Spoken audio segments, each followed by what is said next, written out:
Well, if I'm more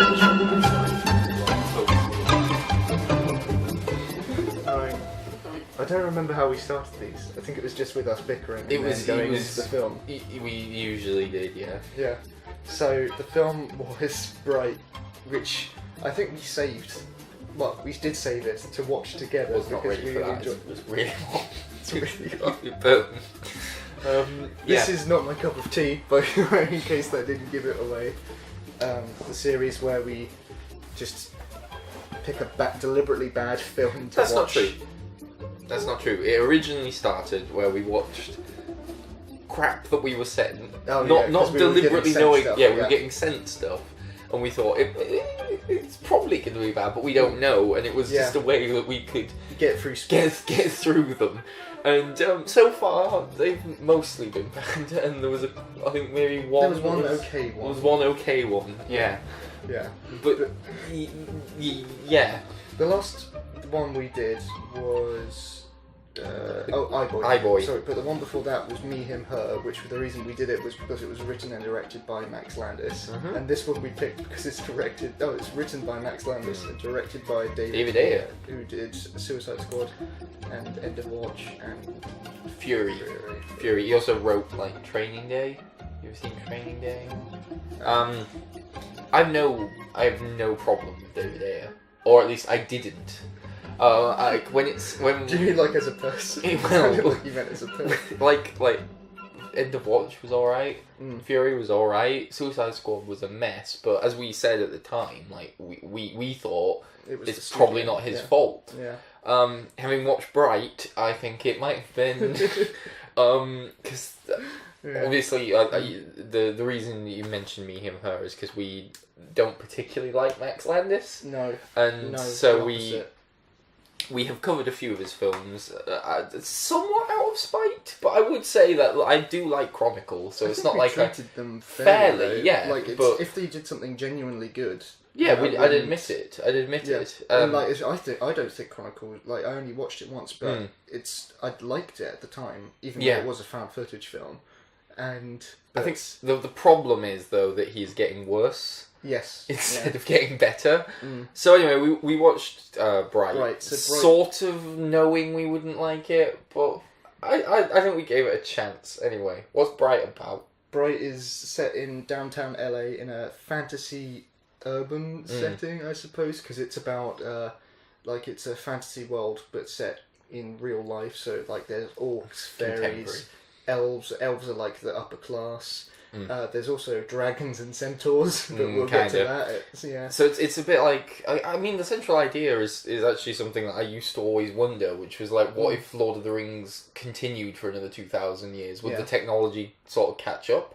So it's like that's fine. That's decent. So it's like what happens when a fantasy, because all the like great wars and everything they've happened like 2,000 years ago in its history, and now it's sort of like all those fantasy stuff have caught up instead of being at like the equivalent of our medieval age. It's now.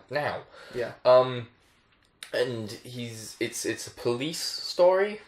Buddy cop film, sort of, but they're not buddies at all. Yeah, they hate each other. Yeah. It's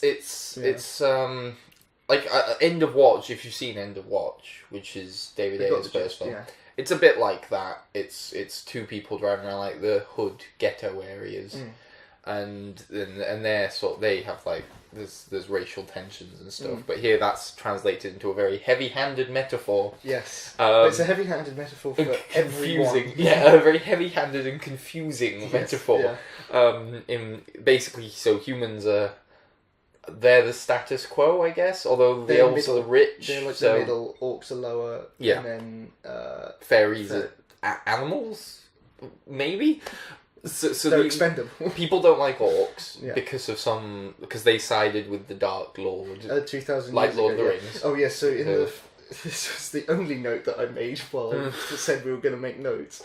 But if within 47 seconds of this film, 47, it starts off with a quote from their like version of the Bible, I suppose, like the holy. It says the great book. The prophecies. And it's about how the Dark Lord will rise again or something. And then there's also like references on the walls about like there's references graffiti for ages, the orc themed, where it's got like references to Animal Farm and there was another one. You mentioned Watchmen. Watchmen, that was it, because it was like who watches the Watchmen. It was who watches the elves, and then there was Selfie. Yeah, it was a lot of bad puns. Yeah, lots of bad elf puns. So the gist is Will Smith is a human policeman who got... what was his name? I don't know. Yeah, Ward? that's what I thought. Ward? Was it Ward? Ward, yes, you're right. They introduced his first name right at the very end, didn't they? But so he's a policeman who got shot in the line of duty by a orc. Like shoplifter. Yeah, an orc shoplifter, and he blames his partner, who's also an orc, because he and the rest of the department think that this orc, played by Joel Edgerton, let the shoplifter go because of his because he was an orc as well, and because he has that like the racial bond or whatever. And the orc, Joel Edgerton's orc, is the first orc police officer in the unit, and everyone kind of wants him to fail because that way it kind of proves them right that he was hired on like can't be officers of the law. Yeah, he was hired like as some kind of diversity thing. Yeah, they said diversity hire. Like the police chief goes on about how the fact that she doesn't want to go to the diversity people without proof or evidence or something like that. They want to sabotage him. They want a good reason to fire him. And so for the first chunk of the film, it is just sort of like a lot of world building and mythology. Yeah, you could say that. Yeah. But the central thrust of it is that there's a thing called a Bright. It's kind of like a wizard, someone who can use a wand. It's kind of like a special one. Yeah. Like... There are in the world of Bright, there are wands, and they're like weapons of mass destruction. Yeah. That only Brights can touch. So they're not. There's not like. Although I was kind of led to believe with the trailer, it's not like this is a wand, like the one wand. Like they said that they needed 3 to open the Dark Lord or something. Which goes like absolutely that, nowhere. Which never came. Into it. But to me, when they say they need 3 to open it, means that it's semi rare, but it's not impossible. To and cutting the long story short, Will Smith and Joel Edgerton run into this wand user, and sort of go on it's like everyone wants them. It's like Logan, like everyone's after this one person. It's this one classic, special person. Yeah, it's like a classic thing where someone unsuspecting comes into something that they have no idea of. They have the thing that everyone wants, and every party is coming after them. So the corrupt cops want it. There's a local gang that want it. This race of elves who want to bring back the Dark Lord want it. The FBI want it. The FBI, but they have like some different name that they say want. Yes, we'll discuss that. We'll have a whole section for the world building of this film. So everyone wants this wand. Everyone wants this wand because they can grant wishes with it, but no one can touch it. They blow up. So at one point there's the analogy of it's like a nuclear weapon that gives out wishes, but it's only used to just send out pulses, and it's not. And even those people really struggle to control it. So it's very unclear as to why people think that you can use it to make millions of dollars or to make yourself taller or shorter, as one guy says. Like, it just seems. It's very vague, and I think they kind of wanted it that way. It's just, this is something they want, but we don't want to explain it. So that's the gist of the premise is Will Smith and Joel Edgerton, who don't really get along because of their racial difference, have to get along to protect this Bright while everyone else wants them. And I think that what you were just talking about is probably the best place to start, which is just it introduces all these concepts like the magic wand, like this fantasy world, and then does absolutely nothing with them except make a really routine, normal... There's nothing, really, that makes this need to be fantasy. It's a bit like how you describe... I haven't seen Mute, but you describe Mute as like having no reason to be sci-fi, and this makes a big fuss about the fact that it's like a fantasy, urban cop hybrid. But the elements don't really ever mix. Like, the action scenes are all just standard gunfights without... and the only fantasy element is ever just some blue energy from the wand. Yeah, but that's very sporadic as well. That doesn't really come into it, and that's normally, like, the thing that ends a scene. Like, it's no, someone got to the wand. So it's not like the actual... No, like you said, like they go into a club at one point and people just fire machine guns around. And that's it. Like, what's the magic here? Why does it need to be exactly? Magic? It's neither the fantasy side nor the crime side particularly benefit from this because they take the most generic aspects of both Yeah. Because they use the standard gunfighting action, Mm. but then the plot is still exactly the same as any other like Harry Potter or Chosen One fantasy. Because I thought what they were going to do was do a fantasy kind of differently. In this, because fantasy is always very grand and about saving the world and chosen ones and prophecies. Yeah. And I thought that this was just going to be that there was a fantasy world, but it was going to be a very kind of small scale cop story. That's exactly what I thought it was going to be the cop story, but with the fantasy action and the fantasy imagery. But instead, it was a fantasy story with generic cop action, which was just so confusing to me. Like it's like they took the okay elements of both genres and didn't use the like. Exactly it became apparent from the first action scene. 'Cause the first action scene was Joel Edgerton and Will Smith taking cover behind a car, shooting at one guy in a window, and I was like, I thought this was like supposed to be our next Star Wars or something. This like massive fantasy epic, and it's just two guys behind it just shooting, and all of the action feels really low energy. And that's the thing, is that there's a line in that like original shootout where they're behind the car, like they go back out, they come back again, and then there's a joke about like, do you have any holes? Just the ones I was born with. And the other Will Smith goes like, oh, well, how do you make a shootout awkward? And that's the joke. Yeah, it feels meta. Yeah, it felt because meta. Of how, like you said, low energy is the best way to describe it. Like, it just... And it was like, it wasn't cutting back to the people who were shooting at. It was just a static shot of two people. It was like, a building as well. Like, it was, It looked like a play, you know, like if like it was a gunfight in a play, and you can't see who they're shooting at, so they're just by a wall going they're just behind the curtain.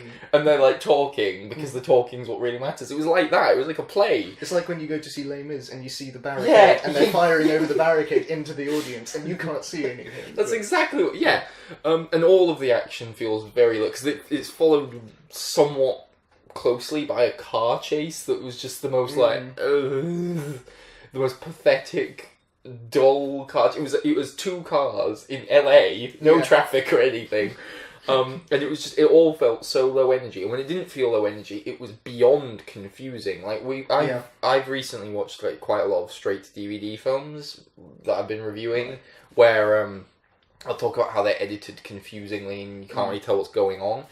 But this was the worst instance of that in like a big budget film. Like, how much was this? 90 million or something? It was a ridiculous amount, which I don't.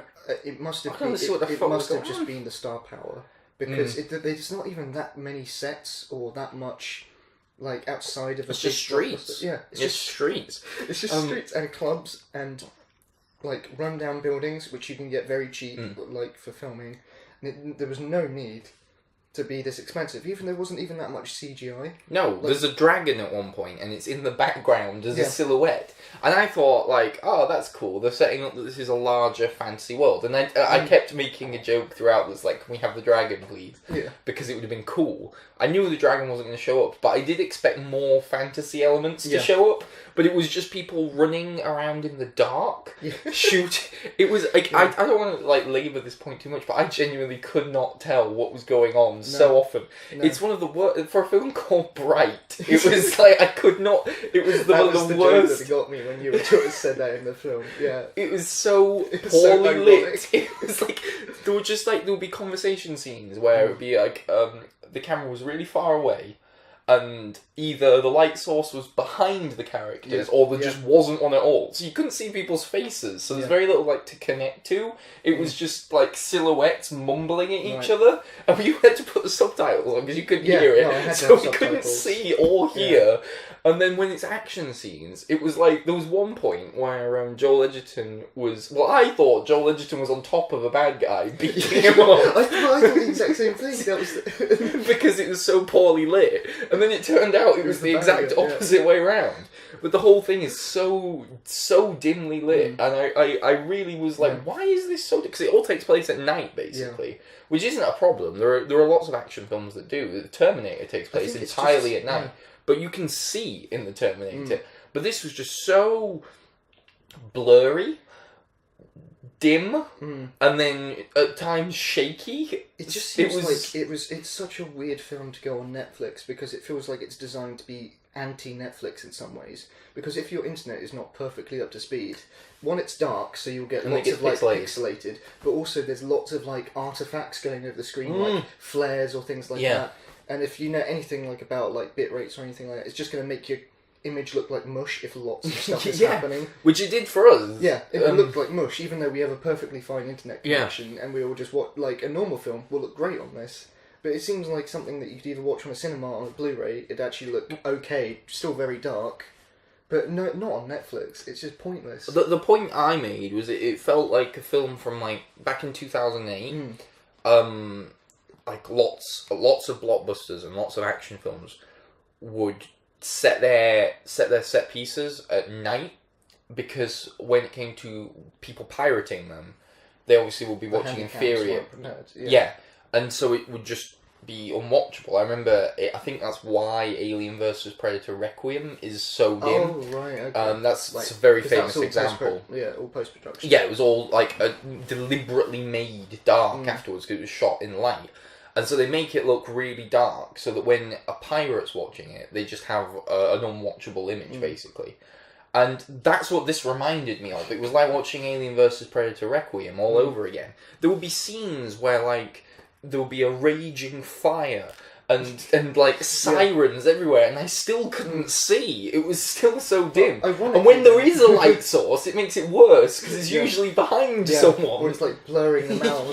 Like to the point where you can't even tell who is who, or like it's the geography of the scene as well. It's not just that, because there's one scene involving a the car, petrol station, and up until one, like a car crashing into a petrol station, you know where they all are, and then the moment that happens, it all goes to shit. Like, you can't tell where anyone is in the scene, and what was where they are in regards to people. It just happens. What was most impressive about that was that they were basically all within, like, a 7-foot radius of each other. It was a shop. Like, it had a very clear, like, even when the car came in, shouldn't be that confusing. You could tell where the till was, where the characters were, where the shelves were. Was it a single wide shot? It was just close-ups on people. In the entire thing, there was no wide shot. And then there was, like, someone would be pointing a gun over here, they'd shoot. Someone in another shot where I thought they were over there would all of a sudden be reacting to the gunshot over there, and I'm like, what? Yeah. Where is everyone? And I couldn't tell if it was just bad editing, bad shot, or if they just genuinely didn't have a contingency, and and they just went wherever. It felt like disconnected shots that had no connection to each other, and just been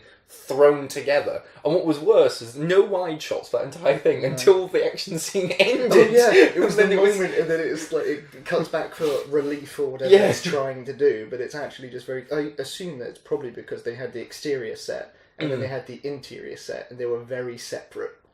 And so they just couldn't figure out a way to do it properly, maybe. Yeah. That's my only way that I could excuse that. But as well as it's made funny by the fact that the only thing, because it's cutting so back and forth, you focus on how ridiculous the L's flipping about is. Like, the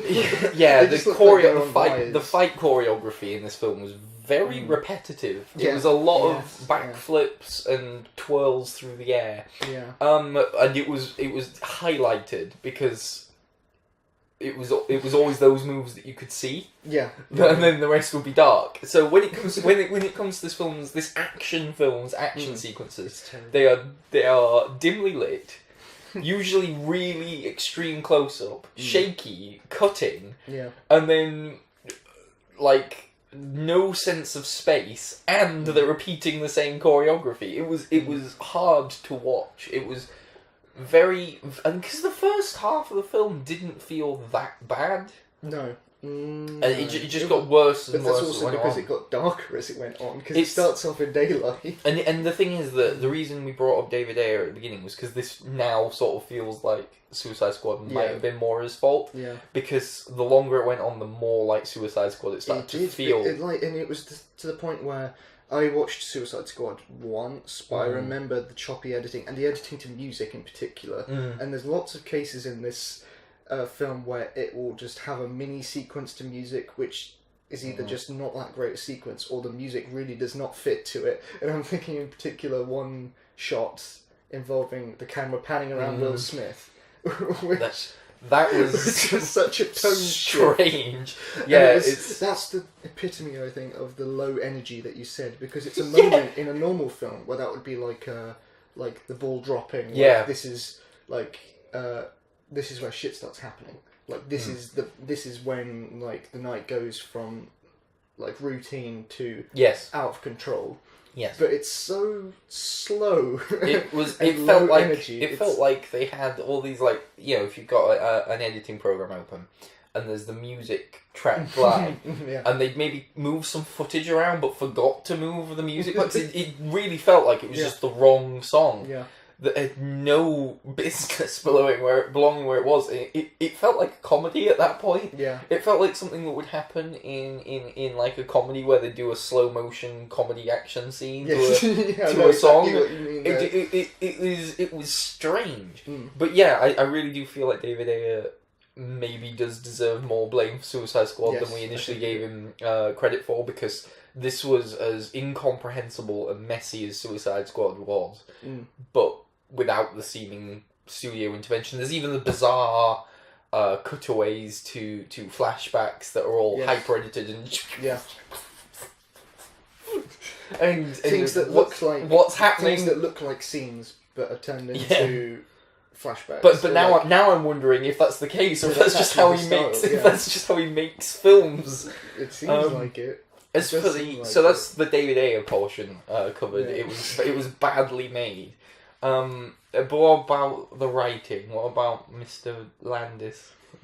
The thing is that David Ayer stood out way more than Max Landis. He did. I think Max Landis, the writing was awkward throughout. There was no like points where I genuinely enjoyed the writing at any point. I think there are bits where it was serviceable, and there are bits where it was awkward, but there was at no moments where I'd say it's particularly terrible.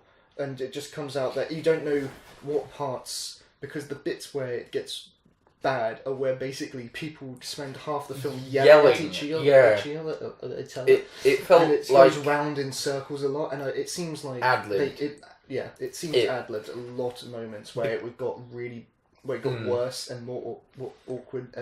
Because usually you attribute improv and ad-libbing to comedy scenes, but here it was like whenever there was like tension or arguments, it just devolved into motherfucker, motherfucker, try me, you do it, and it was just like yelling, and like you say, going around in circles, like conversations just seemed to be on a loop, and it felt like ad-lib, so I don't know what... Max Landis is obviously...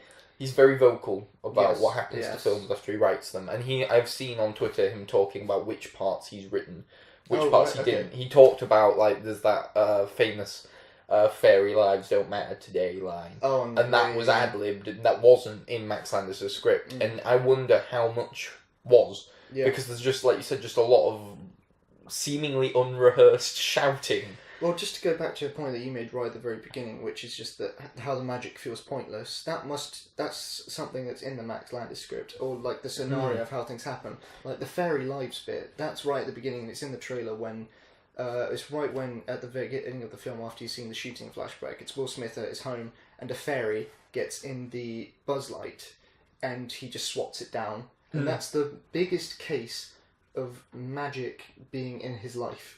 It's the big in his day-to-day life. It's also the biggest case of the magic feeling like it is in any way impacted by the modern day setting. Because whenever there is magic in the rest of the film, it's in like dark rooms, in magic pools and things, but could just as easily be a medieval fantasy. So it was like the only time where it felt like the modern day and the fantasy were actually merging. The world building in general felt not bad, but like a missed opportunity. Like you have this idea of like, we'll do modern day Lord of the Rings as a cop drama thing, and then it's just like forgot that. It's forgotten, and when it isn't forgotten, it's just done in the most obvious, uncreative way possible. Even down to like the way things are named, like the magic feds or whatever they were called. What were they called? It was like it was just magic feds. They gave it a proper name once, and then they just called it the magic feds for the rest of the time. And that was the other thing was it felt like the characters were saying things they wouldn't say if this stuff was every day. Yeah. Like they say fairy tales several times. Like this is fairy tale nonsense. And you think, but you actually have fairies. So what's a fairy tale to you? Because that because fairies exist. Yeah. Also, it's just like to kind of lead off from that. There, it's wasted, but it's just all inconsistent throughout the entire thing. Like we talked about how one character in particular is Will Smith's main character is just an arsehole for the entire film. He's an arsehole, but he's also written in a way that is either inconsistent, or if his character flaw is supposed to be that he's the most hypocritical man alive. So to go back to the thing where it starts off with him swatting down this fairy, who they name as a fairy, and it's humanoid. It is humanoid, isn't it? And they kill it. Brutally murders it, makes a joke. Yeah. And then he goes back inside, and his daughter's like, it says something like, "Daddy, why does everyone hate orcs?" And he goes like, "Oh no, the orcs are people too. There's nothing's different. All these races, they all get along just fine. They all get along. You just murdered a fairy, and it didn't matter." And then right after that scene, then the orc shows up in his house, and he clearly hates him because of who he is. And then he'll like. Maybe, for example, there's a part where he starts arguing with Joel Edgerton for no real reason. Yeah. He just sort of starts this argument, and then Joel Edgerton sort of responds, and he goes like, "I don't want to talk about it." It's like, you bloody started it! and then like he has a go at him for not following the book, like not doing things by the book, but then doesn't do things by the book, and it's like he's incredibly each scene is.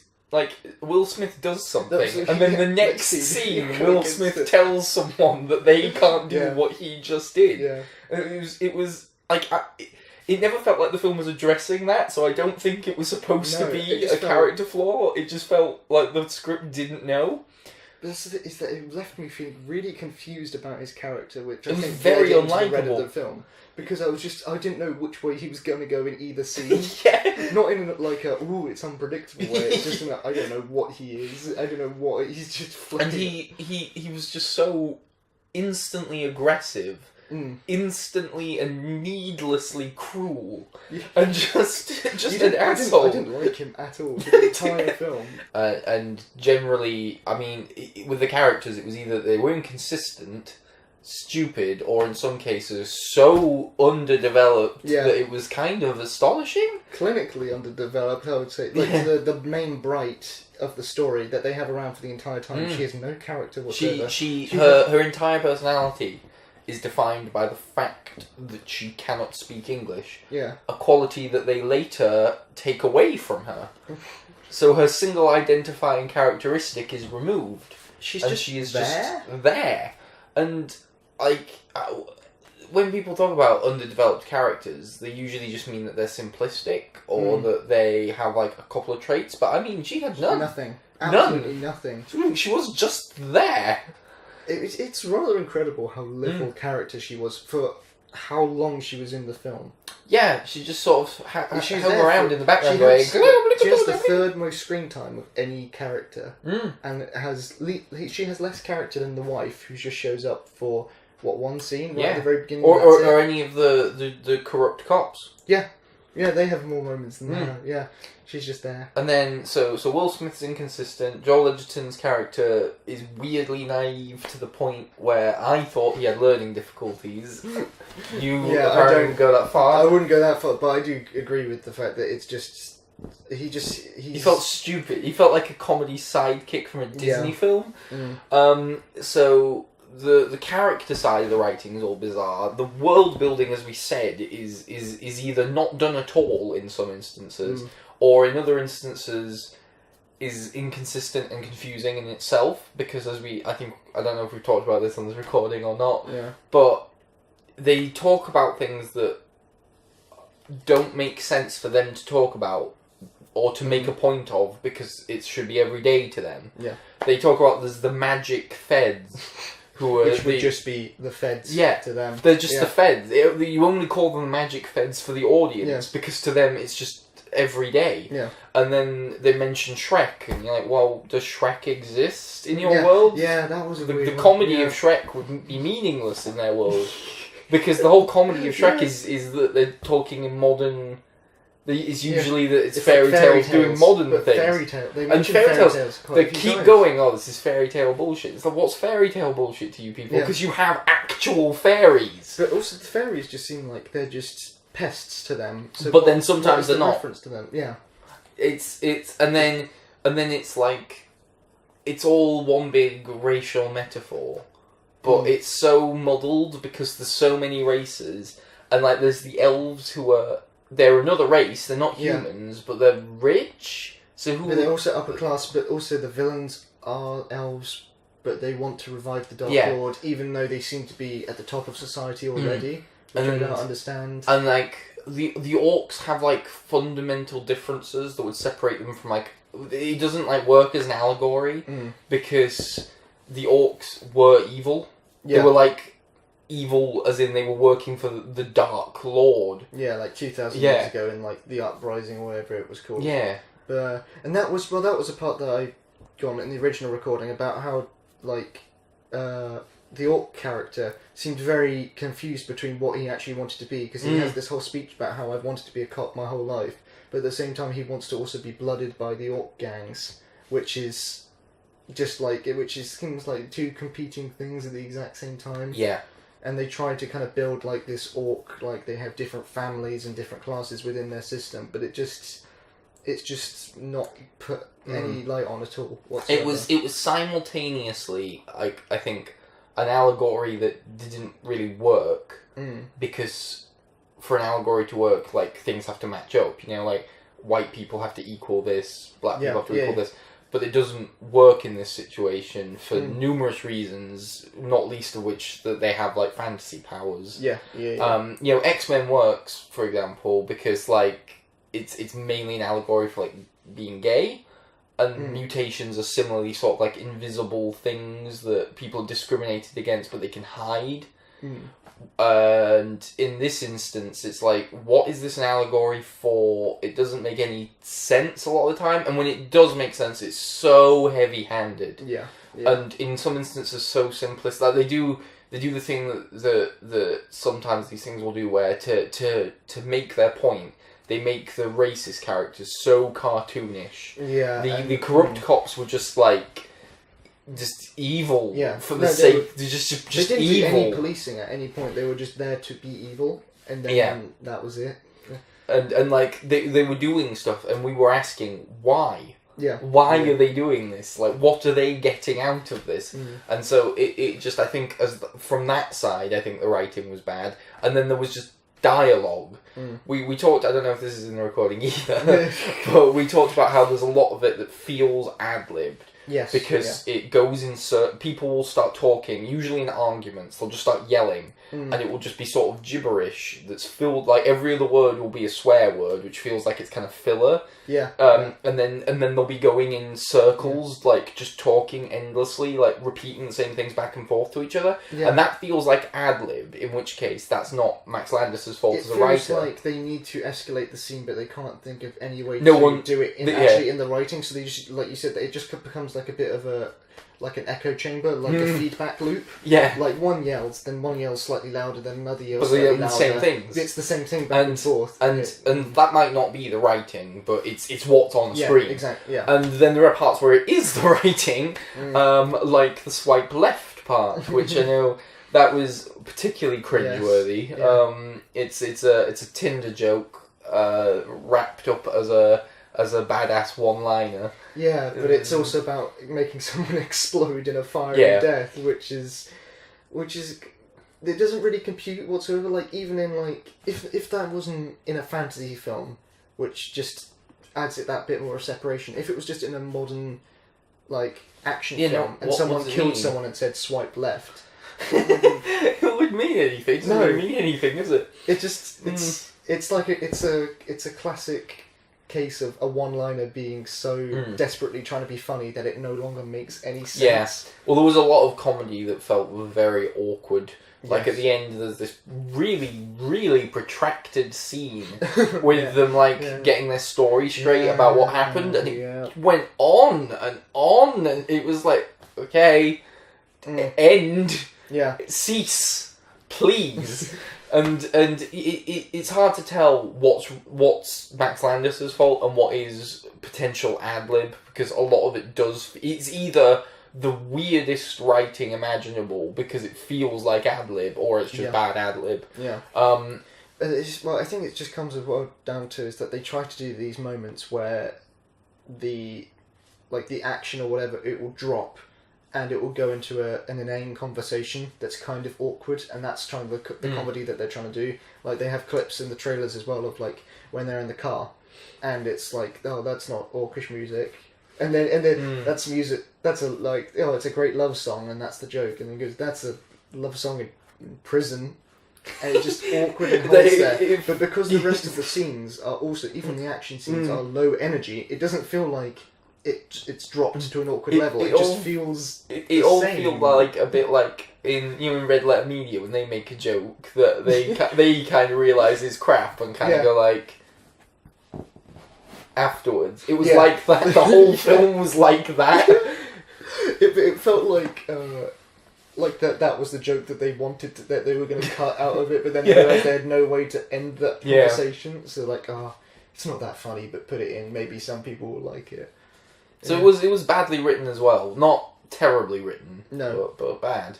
And so, would you recommend it to anyone? No, because I don't think as a fantasy film it doesn't work because there's no fun fantasy, nothing clever or creative. No. And as a cop action film, A, the action's bad, and B, it's so similar to 1,000 other cop action films. Well, even still, like, the two reasons to make a buddy cop film are cop, action, buddy, relationship. Neither are good. This has neither.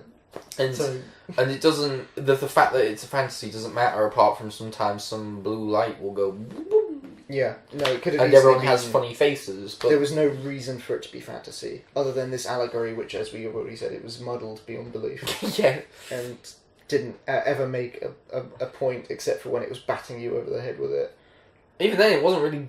Apart from batting you over the head with racism's bad. No, but it wasn't really the fact that it was also changing what related to what within scenes. Yeah, it would be like if District 9 had 6 different species of alien, and you don't know who's in charge or what the power dynamics are whatsoever. Exactly. Yeah, that is a good example, because District 9 is like, it is simple, but it gets its point across very easily and very well, and that was way less budget than this was, doesn't it? And it felt bigger. Yeah. So I wouldn't recommend it, but apparently fans, I don't know what that means. People, like, when people talk about when people use the word fans to talk about Star Wars or whatever, it makes sense because there are pre-established Star Wars fans. Yes. But there's a lot of talk about like how critics and fans are disagreeing on who are the fans of Bright before it comes out. Do you mean critics and normal audiences? Yeah, that's what I think they mean. Yeah. Whoever seem to be enjoying this for reasons I can't fathom, apart from that it has some shooting and loud noises that probably keep them awake. No, I think it's just it's the kind of idea where someone would go, oh, wouldn't it be great to do if you did a buddy cop and a fantasy setting, and they don't think about it too much. Yeah, but that still is just the idea alone, I think, would be enough to have people stick through it regardless of its quality. Do you know we made it to the end. Yeah, we did. But we made it to the end of all this. That is Cloverfield Paradox, Mute, and Bright. 3 in a row. Yeah. Also, Open House. I found we should watch Open House. Open House? What is Open House? It's the new Netflix original with it's got the kid from 13 Reasons Why in it, and it's their new big original. Tune in next time for Open House. There you go. That's a good segue. Right. We'll end it there.